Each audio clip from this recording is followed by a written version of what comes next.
My name is Lauren Whitfield, and the exact second I realised my mother-in-law had gambled away our future happened under a ceiling of gold streamers at our New Year's party, when she lifted her champagne flute and chirped, "To family money," multiplying. I smiled, like a good daughter-in-law. Then I looked down at her phone, because she'd shoved it into my hand for a photo, and saw the notification banner I wasn't supposed to see.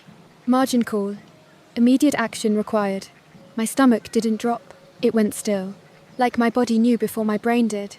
Because family money wasn't her money. It was ours. Mine. My husband's. The money I'd been earning at 4:45 a.m. with a laptop on my knees and cold coffee on the counter, building a small business from nothing. And in that glittery living room, full of laughter and plastic tiaras, I understood something terrifyingly simple. She hadn't just managed our finances. She'd been playing with them, and if I didn't stop her tonight, she would smile through the wreckage and call it tradition. 2 months earlier, if you'd asked me what the biggest stress in my life was, I would have laughed and said something normal. Inventory delays, payroll, the fact that my best-selling product suddenly started trending and my supplier couldn't keep up. I run a small home organization and custom label business outside Seattle, Washington. Not glamorous, not Silicon Valley, but growing in that steady, satisfying way that makes you feel like you're finally steering your own life. I started it in our second bedroom with a cheap label printer and a stubborn belief that if I worked hard enough, I wouldn't have to depend on anyone's mood to feel safe. My husband, Daniel, works as a systems analyst for a healthcare network. He's calm in the way I am not. He's gentle, funny, the kind of man who will quietly refill your water without announcing he did it. And he's the kind of man who was raised to believe that if you love your parents, you don't question them. Daniel's parents are Chinese American. His mom, May, runs the household like she's managing a company that never closes. She's sharp, opinionated, and obsessed with proper ways of doing things. What you cook, how you host, what you wear, what you say, what you don't say. And the biggest rule in her world? Money is authority. Not in the save and invest responsibly way. In the whoever holds the wallet, holds the family way. When Daniel and I got married, we didn't have much. We were both late 20s, renting a townhouse, living on takeout, and optimism. My business didn't exist yet. Daniel's salary covered our bills, and we were proud of making it work. May offered help right away. Not the warm kind, the structured kind. "We can combine," she said the week after our wedding, sitting at our kitchen table, like she'd come to audit us. "It will be easier. Daniel is busy. I am experienced." I remember blinking. "Combine. What? Accounts?" she said, like it was obvious. "I will manage. You will not worry." Daniel sweet. Conflict avoiding. Daniel nodded too quickly. "Mum's really good with money," he told me after she left. Like, that was the end of the conversation. I didn't love it. I didn't. But we were newly married, and I was still trying to be the version of myself that was easy to love. The version that didn't cause friction. The version that didn't get labelled as difficult or disrespectful. So I agreed to a setup that sounded harmless at the time. May would handle the household budget, while Daniel and I focused on work. It started as her paying utilities from a joint account we both deposited into. Then it became her helping us plan savings. Then it became her saying things like, "Lauren, you spend too much at Target. Only buy what is necessary. Lauren, you do not need this type of shampoo. There is cheaper. Lauren, business is risky. Do not put too much money into business." Meanwhile, my business was working. It was doing that rare thing businesses sometimes do when you've bled for them long enough. It began to grow. I went from 10 orders a week to 50, from 50 to 200. I hired a part-time assistant, then another. I got a tiny storage unit. Then I signed a lease on a small studio space that smelled like fresh paint and hope. The first month I paid myself a real paycheck. I cried in my car like a lunatic, because it wasn't just money. It was proof that I wasn't just someone's wife. I was building something, and May hated that, in a quiet, polite way that still felt like a knife. Whenever I talked about my business, she would tilt her head like I was describing a hobby. "Very cute," she'd say. "But do not forget, real family needs stability. You should think about child soon. Child. Singular. Because in her head, we weren't a married couple building a life. We were a family line she was supervising. And the topic she supervised most aggressively? Essone. The first time she said it out loud, I was holding a plate of dumplings at her house, trying not to drop soy sauce on my sweater.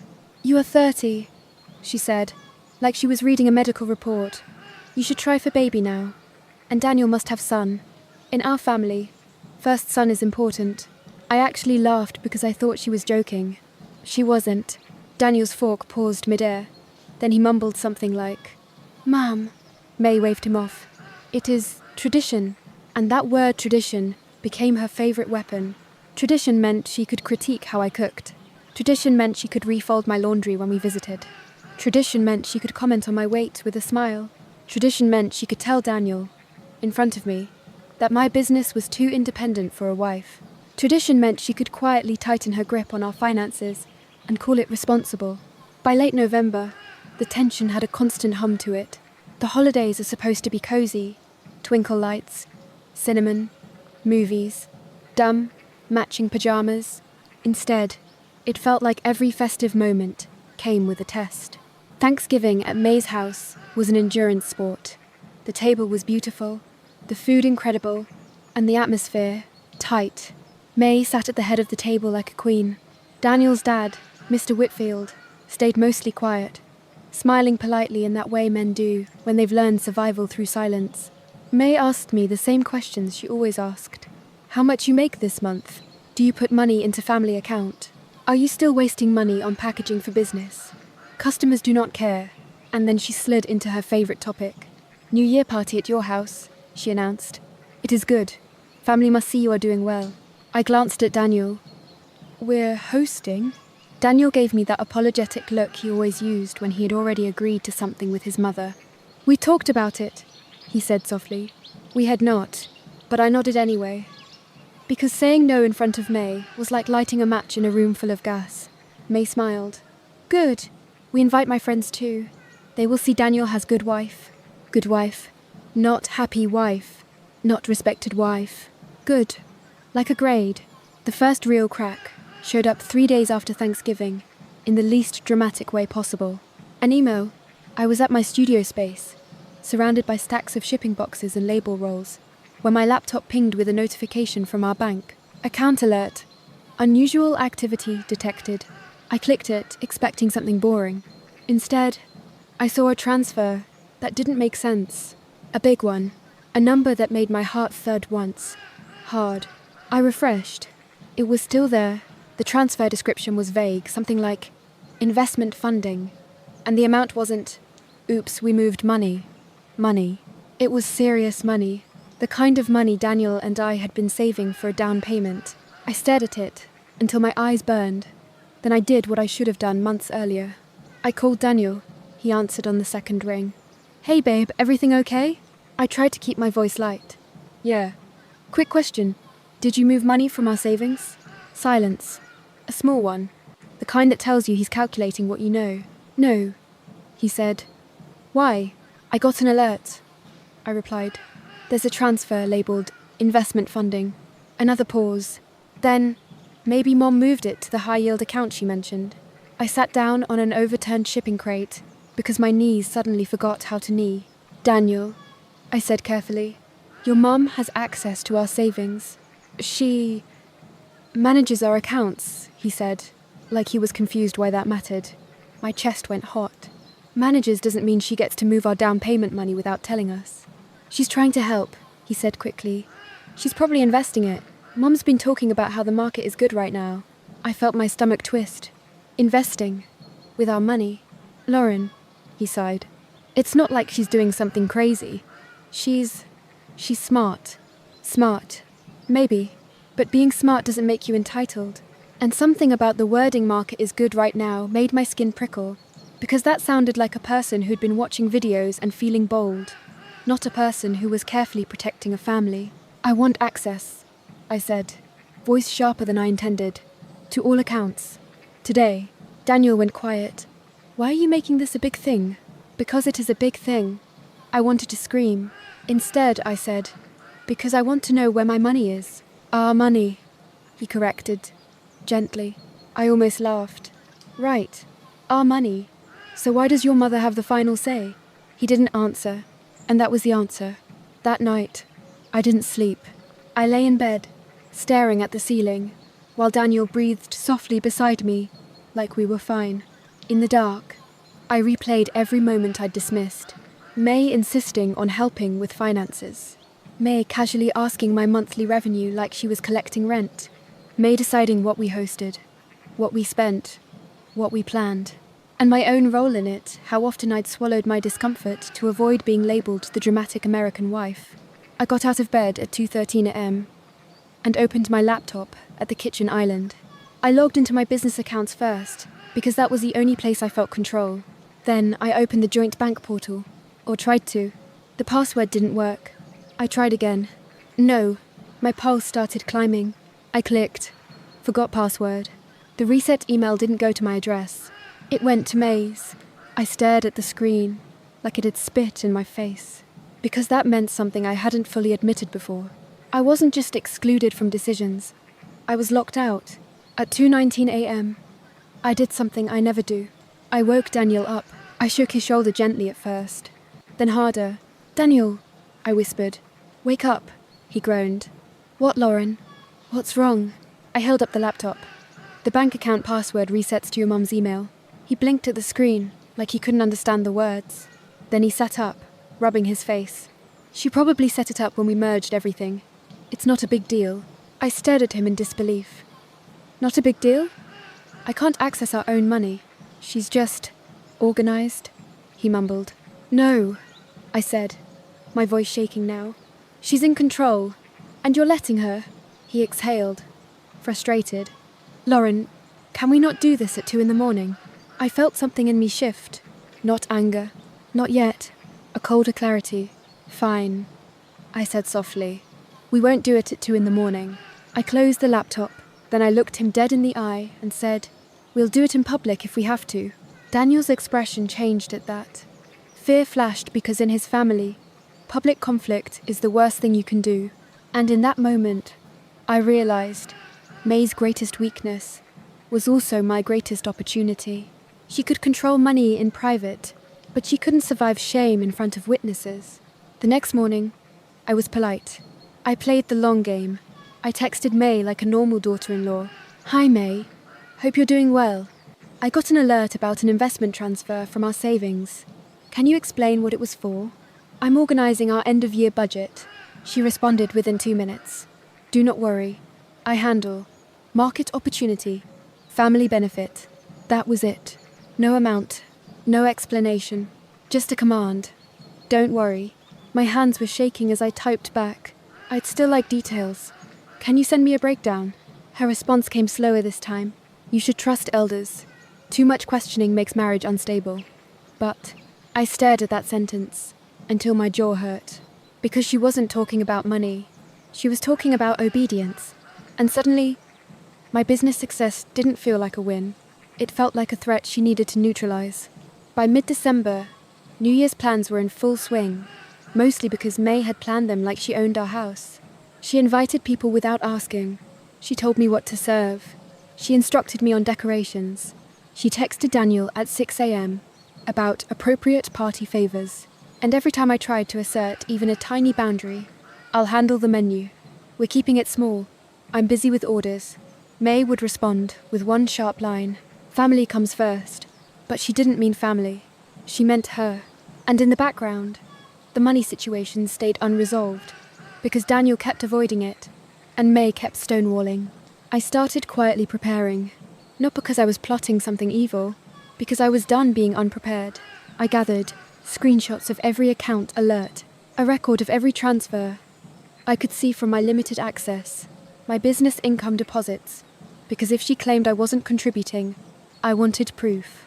A list of questions I would ask, calmly, in front of people if necessary, and every time I saved a screenshot, I felt myself becoming someone new, not softer, not nicer, just harder to control. 3 days before New Year's Eve, Daniel came home with that careful voice he uses when he's about to disappoint me. "Mum wants us to meet her at her bank tomorrow," he said. setting his keys down like they were heavy. "My money is in her bank," I asked. He hesitated. "She moved it to an investment account there. She says it's better." I felt a slow heat crawl up my neck. "Daniel, you didn't even know where it was." He rubbed the back of his neck. "She's trying to grow it. She says she can recover." "Recover?" I repeated, and my voice came out too quiet. Daniel's eyes flicked away. That one tiny movement away told me everything. "Daniel," I said, very slowly, "did she lose money?" He didn't answer fast enough, and that was when I knew. Not fully, not the whole story, but enough. Enough that my stomach twisted with the kind of dread that tastes metallic. Because people who are recovering aren't managing money, they're chasing losses. And the person chasing losses with our down payment was the woman who thought she owned my marriage. I nodded once, like I was taking notes. "Okay," I said. "We'll meet her." Daniel exhaled, relieved. "Thank you." I looked at him and didn't smile. "I'm not doing this to be nice," I said softly. "I'm doing this to get the truth." On New Year's Eve morning, our house smelled like pine and lemon cleaner. I was wiping down counters, arranging trays, setting out sparkling cider for the kids coming later, pretending my hands weren't shaking. Daniel was distracted, checking his phone every 5 minutes because May had been texting him non-stop. At 11:07 a.m., she sent, "Remember, do not embarrass family tonight." I stared at that message. Then I typed back, "Then tell the truth." She didn't respond. And that's how I knew the party wasn't just a celebration, it was a stage. And May planned to stand on it like the hero, while I stood in the background like the obedient wife. She didn't realize I'd already built my own script. By 6 p.m., the first guests started arriving. Glitter dresses, sweaters with sequins, trays of food, laughter. Someone brought a karaoke machine, because of course they did. The TV in the corner played the Times Square broadcast on low volume. Gold balloons spelled out 2026 across our wall. May arrived wearing a red dress that made her look like she'd stepped out of a magazine, carrying a gift bag like she was doing us a favor. She kissed Daniel's cheek. She barely touched my shoulder. Then she walked through my house, checking things, not enjoying, inspecting. When she got to the kitchen, she leaned in and whispered, "Smile more. You look tense. People will think marriage is unhappy." I smiled so hard my cheeks hurt. "Yes, May," I said sweetly, and inside my chest, something whispered back, "Not for long." At 8:42 p.m., May tapped a spoon against her glass. Everyone turned. The room was warm and loud and bright. My neighbors, Daniel's cousins, May's friends from her community group. People I barely knew. People who loved gossip disguised as concern. May lifted her flute and said, in perfect hostess English, "To a new year of prosperity, to family money, multiplying." Applause. Cheers. I took a sip of my drink and tasted nothing, because that's when she shoved her phone into my hand. "Lauren, take picture," she said. Her screen lit up, and there it was.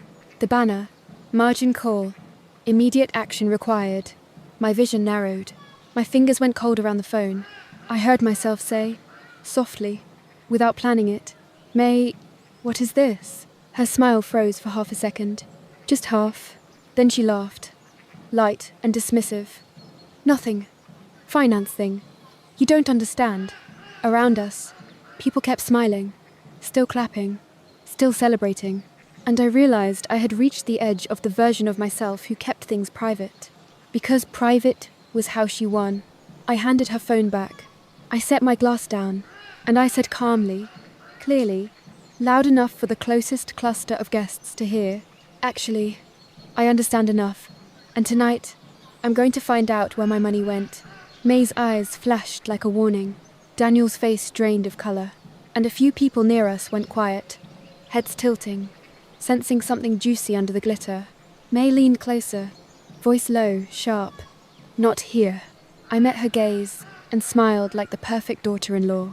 "Then you should have never brought it here," I said. Behind her, someone's laugh faltered. A chair scraped, and in the corner, the TV counted down to midnight like it had no idea a different countdown had already started. Because the next few hours weren't going to be about a new year. They were going to be about control, and who was finally losing it. The room didn't explode right away. That's the thing people never tell you about moments like this, the ones where everything actually changes. They don't come with screaming or dramatic music. They come with a pause, a subtle shift in air, the sound of laughter thinning out as people instinctively lean closer. May's smile stayed frozen on her face, but her eyes sharpened like glass. "Lauren," she said quietly, in Vietnamese accented English she used only when she was angry. "You are emotional. Not tonight." I didn't raise my voice. I didn't move closer. I didn't do anything that could be labeled hysterical or disrespectful. I just said, "Then explain it." Around us, a small circle had already formed. Daniel's cousin Amy, one of May's friends from her community group, my neighbor Jill, pretending to check her phone while absolutely listening. Daniel stepped between us like a human shield. Hey, let's just take this to the other room." May grabbed his arm. "No," she said sharply. "Family matters. Stay inside family." I looked at Daniel, really looked at him, and felt something settle in my chest. "That's funny," I said, "because my money seems to have left the family without my consent." That did it. A ripple went through the group's small gasps, raised eyebrows, that unmistakable O sound people make when they realize a party just turned into a show. May laughed again, but this time it was brittle. "You misunderstand. Investment always has ups and downs." "Ups and downs with our down payment?" I asked. "Or just downs?" Daniel whispered, "Lauren, please." I turned to him, calm as ice. "Daniel, when did your mother first invest our savings?" He hesitated. That hesitation was loud. People noticed. May snapped. "Daniel does not need to answer this." I smiled politely. "Actually, he does. Because his name is on the account. Mine is supposed to be too." Someone behind me murmured, "Wait, what?" I took a breath. This was it. No retreat now. "I couldn't access our bank account last week," I said, projecting just enough for the nearby group to hear. "The password reset goes to May's email." Silence. Real silence this time. Daniel's aunt blinked. "What do you mean? Her email?" May's voice dropped. "Lauren, you are crossing line." "No," I said. "You crossed it when you locked me out." Daniel looked at his mother, confusion and panic warring on his face. "Mum, why is the reset going to your email?" She turned on him, furious. "Because you are busy. Because I help. Because you asked me to." "I asked you to help," he said weakly. "Not to control." That word control hung in the air like smoke. May's jaw tightened. "You are letting your wife poison you." I laughed once. Sharp. "No, May. You're angry because I finally asked questions." One of her friends cleared her throat awkwardly. "Maybe we should give them space?" May shot her a look. "No, there is nothing to hide." I nodded. "Great. Then let's talk numbers." I reached into my pocket and pulled out my phone. Not her phone. Mine. And opened the folder I'd prepared. Screenshots. Dates. Transfers. "I got an alert for a transfer labelled investment funding 2 weeks ago," I said. "That amount came from our savings. Our house fund." May waved her hand dismissively. "Short-term movement. Market will recover." "Recover from what?" I asked. "A margin call?" That word landed like a slap. Someone actually gasped. Daniel turned to his mother. "Mum, what does she mean by margin call?" May's eyes flicked, just for a second, to the phone in her hand. And that was when I knew I'd been right. "You told me you were investing responsibly," I said. "Margin calls happen when someone borrows against an investment and it drops." May's voice went sharp. "You do not understand investing." "I understand enough to know you don't gamble with money that isn't yours," I replied. Daniel's face had gone pale. "Mum, did you borrow against our savings?" She didn't answer immediately. That silence was everything. "Finally," she said. "It was temporary. Very common strategy. For your money." I snapped. Then I checked myself, lowered my tone. Not for mine. The room was fully quiet now. Even the karaoke machine had gone silent. Someone turned the TV volume down. May straightened her shoulders. "You are being disrespectful in front of guests." I smiled. "You're right. This is embarrassing." Her chin lifted. Triumphant. "For you." I finished. Daniel looked like he might throw up. "How much?" he asked. May opened her mouth, closed it, then said, "Enough to grow.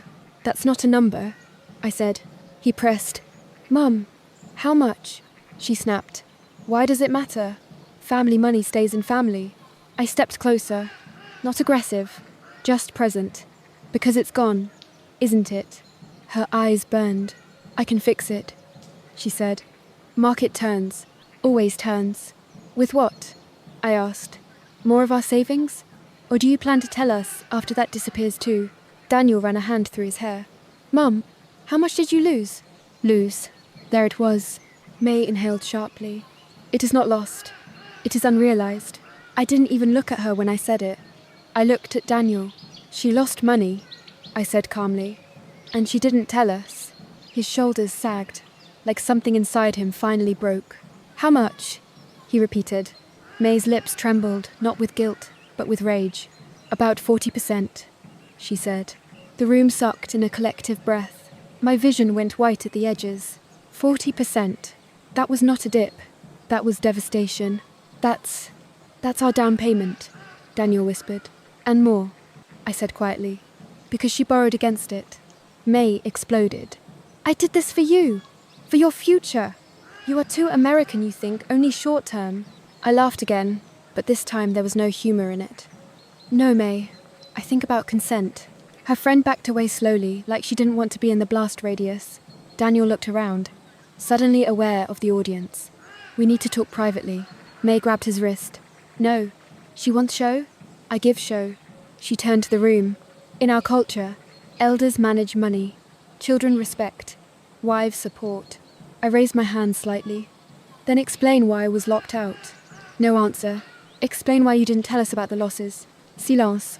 "Explain why you thought my income was yours to risk." May's face flushed red. "You married into this family?" I nodded. "Yes. Not into your portfolio." That line did it. Someone snorted. Another guest shifted, uncomfortably. May leaned toward me, voice shaking with fury. "You think, because you make little money now, you are powerful?" I smiled softly. "I think because I make my own money. I don't need permission." Daniel finally stepped fully between us. "Mum, stop." She stared at him like she'd never seen him before.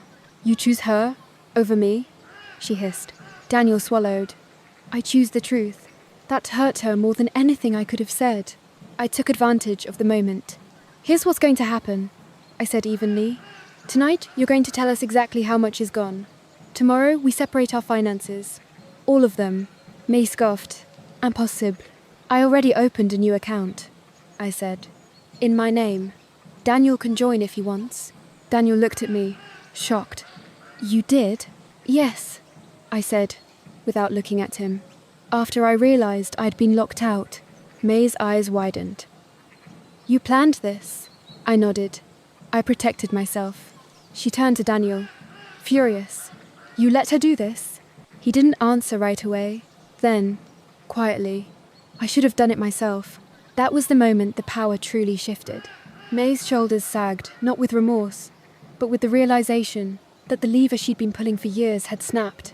"This party is over," she snapped. "No," I said calmly. "It's just getting honest." I turned to the room. "I'm sorry to our guests. This isn't how we wanted to ring in the new year." People murmured, polite reassurances, already retreating emotionally. May grabbed her coat. "We are leaving." She looked at Daniel one last time. "You will regret this." I met her gaze. "I already regret trusting you." She flinched like I'd struck her. As she stormed toward the door, someone finally started the countdown on the TV again.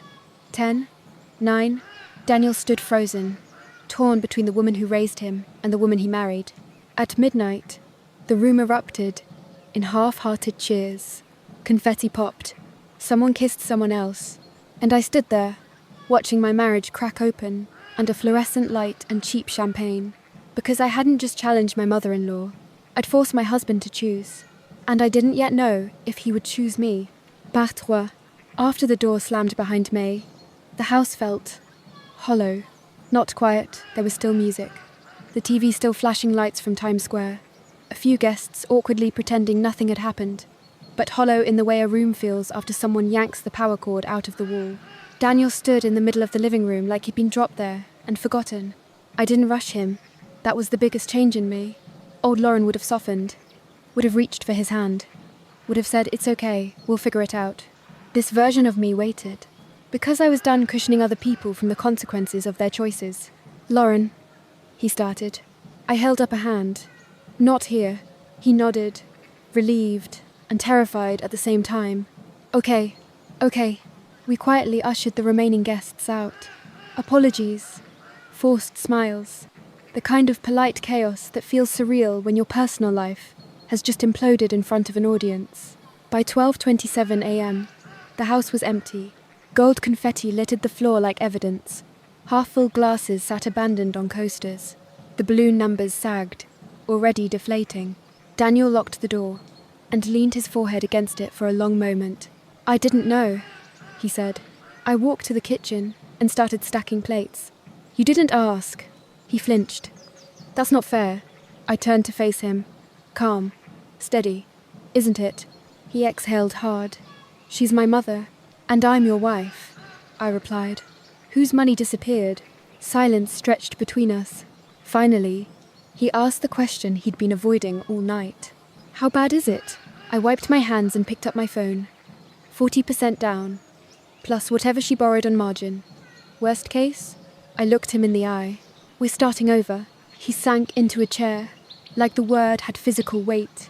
"All those years," he murmured. "Saving, planning." "I know," I said quietly. "I earned half of it." That landed harder than anything else, because Daniel had always known my business existed. He just hadn't fully respected what it meant. The next morning, January 1st, we woke up hungover on adrenaline instead of alcohol. Daniel's phone was already buzzing when he came into the kitchen. "My, missed call. Another. A text. You embarrassed me. We will talk today." Daniel looked at me, uncertain. "I should call her." "No," I said. "You should call the bank." That was the first time he didn't argue. We sat at the dining table with laptops open, like two co-workers about to have the worst meeting of their lives. When the bank representative confirmed it, yes, a margin account had been opened. Yes, funds had been used as collateral. Yes, losses were realized. I watched something in Daniel's face finally break. Not anger, shame. "She told me she was conservative," he said quietly. "I didn't say I told you so." I said, "She told you what kept control." By noon, the full picture was clear. May hadn't just dipped into our savings. She treated it like leverage. To feel smart, to feel powerful, to feel necessary. And when the market turned, she hadn't stopped. She doubled down. With our future, Daniel closed his laptop and stared at the wall. "She'll say she did it for us. She did it instead of us," I replied. "That's the difference." At 3:14 p.m., May showed up unannounced. No apology. No hesitation. She walked into our house like she still owned it. Daniel stood up immediately. "Mum," she cut him off. "You let your wife humiliate me." I crossed my arms. "You gambled with my money." She ignored me completely and addressed Daniel. "You know, markets recover. This is temporary." Daniel's voice shook. "You borrowed against our savings." She waved her hand. "Everyone does this." "No," I said. "Everyone does not do this without permission." She finally turned to me, eyes blazing. "You have turned my son against me." I laughed, short and sharp. "No, I stopped letting you use him as a shield." May stepped closer. "You think because you earn money, you are equal?" Daniel's head snapped up. "She is equal." That was the first time he'd ever said it like that. Not gently, not apologetically. "Femme." May stared at him like she was seeing a stranger. "I raised you," she whispered. "I know," Daniel said. "And I love you. But you crossed a line." Her voice hardened. "If you separate finances, you separate family." I took a breath. "If that's your definition of family, then yes," she scoffed. "You will regret this when you need help." I met her gaze. "I've been helping myself for years." That was the moment she realized something she couldn't undo. I didn't need her approval. And worse for her, I didn't fear her disapproval either. She turned to Daniel one last time. "Choose." He closed his eyes, then opened them. "We're separating accounts," he said. All of them. Today, her face went pale. "You cannot do this," she whispered. "We already did," I said. "And we're requesting full statements. Everything." May's composure cracked. "You don't trust me." Daniel's voice was quiet, but devastating. "You gave us a reason not to." She left without another word. This time, the door didn't slam. It closed softly, like something final. That night, Daniel and I sat on the couch, the house finally still. "I failed you," he said. "I considered that. You failed to protect us," I said carefully. "But you didn't fail to correct it." He looked at me, eyes red. Are we okay?" I didn't answer right away, because this wasn't just about money. It was about power, about boundaries, about whether I could stay married to a man who only found his spine after the damage was done. "I need to see change," I said. "Not promises." He nodded. "I'll do whatever it takes." I leaned back, exhausted to my bones. Then, "It starts with this." I opened my laptop and slid it toward him. A spreadsheet. Every dollar I'd put into the joint accounts. Every deposit from my business. Every transfer May had touched. "I'm reclaiming my contribution," I said. "All of it." He swallowed. "From my parents?" "Yes," I said. "From the person who took it." Daniel nodded slowly. "Okay." That word, "okay," felt different now. He wasn't appeasing. He was agreeing. 2 days later, May called again. "This time," I answered. "Lauren," she said coldly. "You want war?" I smiled to myself. "No. I want my money." She laughed bitterly. "You will not get it." "Actually," I said calmly, "you already sent part of it back." Silence. "You didn't realize the automatic transfers were still active," I continued. "The ones feeding the margin account. I reversed them." Her breath hitched. "And I've documented everything," I added. "Dates, amounts, account numbers." Her voice dropped. "You wouldn't." "I already did." I heard something clatter on her end. Maybe her phone. Maybe her composure. "This will destroy family," she hissed. I replied softly. "You did that when you decided consent didn't matter." She hung up. That night, Daniel held me like he was afraid I'd disappear. "I didn't see it," he whispered. How controlling she was. I stared at the ceiling. "You saw it. You just learned to survive it." He tightened his arms. "I don't want to live like that anymore." "Then don't," I said. "But understand this. If it happens again, I won't fight for us alone." He nodded. "Never again." I didn't say "we'll see." I said nothing, because trust isn't rebuilt with words. It's rebuilt with consistent, uncomfortable action. And the next move, legal, financial, final, was already in motion. Because May thought the worst thing that could happen was public embarrassment. She was wrong. The worst thing that could happen to someone like her was losing control completely. Part 5. Ket Justice. Lesson. People think the story ends when the money comes back. It doesn't. That's just when the aftermath begins. Because when someone like May loses control, they don't disappear quietly. They test the fence. They look for cracks. They wait for fatigue, guilt, nostalgia, anything that might make you loosen your grip. I knew that, so I stayed ready. In April, 3 months after New Year's, Daniel came home with that familiar tightness in his jaw. "She called," he said. I didn't stop typing. "What does she want?" "She says she wants to apologize." That got my attention. I turned slowly. "Did she say the word sorry?" He hesitated. She said, "Maybe mistakes were made." I laughed. "Not cruelly. Clearly. That's not an apology," I said. "That's a negotiation." He sighed. "She wants to come over. Just dinner." I closed my laptop. "Daniel," I said evenly, "your mother didn't just hurt my feelings. She risked my financial future without consent. Access to me doesn't reset, because time passed." He nodded. "I know. I wanted to ask." That mattered. Because before, he wouldn't have asked. The real test came 2 weeks later. A letter arrived. Not an email. A physical letter from Mice Bank, addressed to Daniel. I opened it with him standing beside me. Inside was a notice. Account closure. Margin account liquidated. Outstanding balance settled. At the bottom, a line that made my stomach tighten. Funds applied from personal account holder, May Whitfield. She'd paid the remaining losses herself, not because she suddenly grew a conscience, because she'd finally run out of leverage. Daniel stared at the letter for a long time. She never used her own money before, he said quietly. I nodded. Because she never had to. That was the real justice. Not yelling, not revenge, but consequence. She had felt it in her own account, her own safety net, and that changed the balance forever. A week later, she showed up at our door, unannounced. Again, but this time, something was different.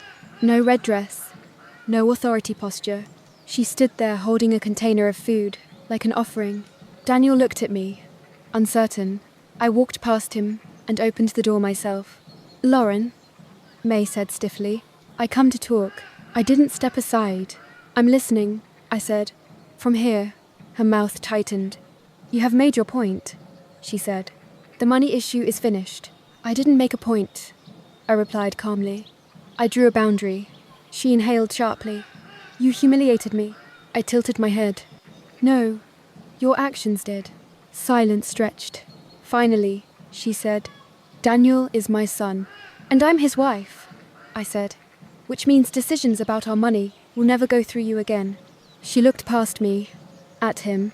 Daniel didn't move, didn't speak, didn't rescue her. That was the moment she truly understood what she'd lost. I worry about you, she said to me, softer now. You are very independent. I smiled not unkindly. I know. She nodded once. Then she turned and walked away. No scene, no apology, no reconciliation fantasy, just reality. That night, Daniel sat beside me on the couch. She'll never admit she was wrong, he said. I don't need her to, I replied. I needed her to stop. He leaned his head back. I didn't realize how much I let her run my life. I took his hand. You were trained to. He squeezed my fingers. Thank you for not letting it run ours. 6 months later, our finances looked different. Not bigger, clearer.